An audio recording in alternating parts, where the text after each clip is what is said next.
آپ نے 9 مئی کو جلسے کی بات کی کہ 9 مئی کو تحریک انصاف جلسہ کرنے جا رہی ہے، اس حوالے سے کیا اپڈیٹ ہے؟ علی امین خان نے اس خواہش کا اظہار کیا کہ میں ڈی خان میں یہ جلسہ کرنا چاہتا ہوں۔ 9 مئی کو بار بار میں بتا چکا ہوں کہ 9 مئی کو کیا ہوا تھا۔ کبھی ہم پہ انہوں نے کہا جی ایچ کیو پہ اٹیک ہوا، سارے آپ لوگ پنڈی اسلام آباد کے رہائشی ہیں۔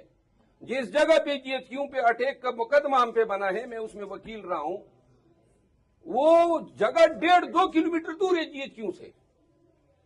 اور انہوں نے کہا جی کہ شہداء کے مجسمے توڑے گئے، پورے پاکستان میں ہر جگہ کیمرے لگے ہوئے ہیں، کوئی ایک کیمرہ یہ ریکارڈنگ لے آئے کس شہید کا مجسمہ توڑا گیا، یہ بھی جھوٹ تھا۔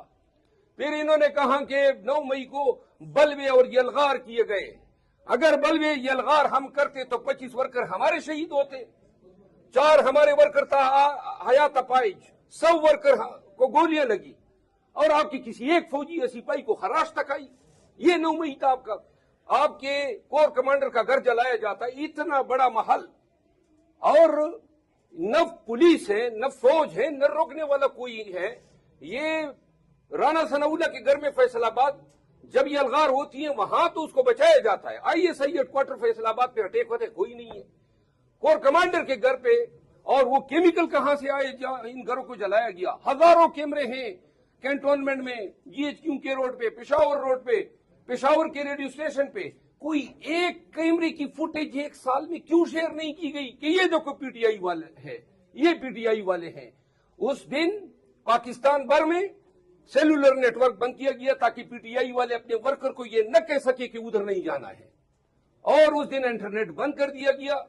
اس دن پورے پاکستان میں کہیں پر 144 نہیں تھی، نہ 10 مئی کو تھی، تو کون سا 9 مئی ہے جو ہم نے کیے ہیں؟ ہمارے ورکر آج بھی پابند سلاسل ہیں ملٹری کورٹس میں، ان جرائم کی سزا بھگت رہے ہیں جو کیا ہے کہ آپ نے عمارت کو جو ہے عمارتوں پہ آپ نے خلفشار کیا یا الغار کیا، اور جن ماؤں کے بچے آپ نے مارے، جن کے باپ جو ہے وہ قبروں میں گئے، جن کے بچے آج بھی یتیم ہیں، اور جن کی آپ نے گھروں میں گھس کے آپ نے لوگوں کو رگیدہ کینچا مارا، وہ خیر ہے۔ آپ کے سامنے سویلین کے کوئی حقوق نہیں ہے، پاکستانیوں کی کوئی حق ڈگنیٹی نہیں ہے۔ 1 سال سے آپ نے قیامت صغرا برپا کی ہوئی ہے، کوئی آواز کھولتا ہے مارتے ہو پیٹتے ہو، او بھائی انسان ہو کے جانور ہو۔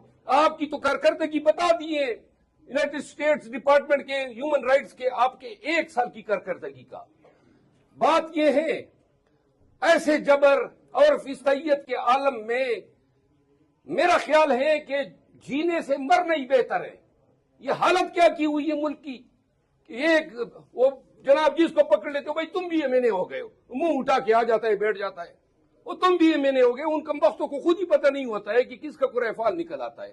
یہ آپ کا آئین ہے، یہ آپ کا قانون ہے۔ اور آج بھی آپ نے دیکھا جو جس طریقے سے انہوں نے بل اپروو کرایا، ٹیکس ریفارمز ہیں، میں اس پہ بولنا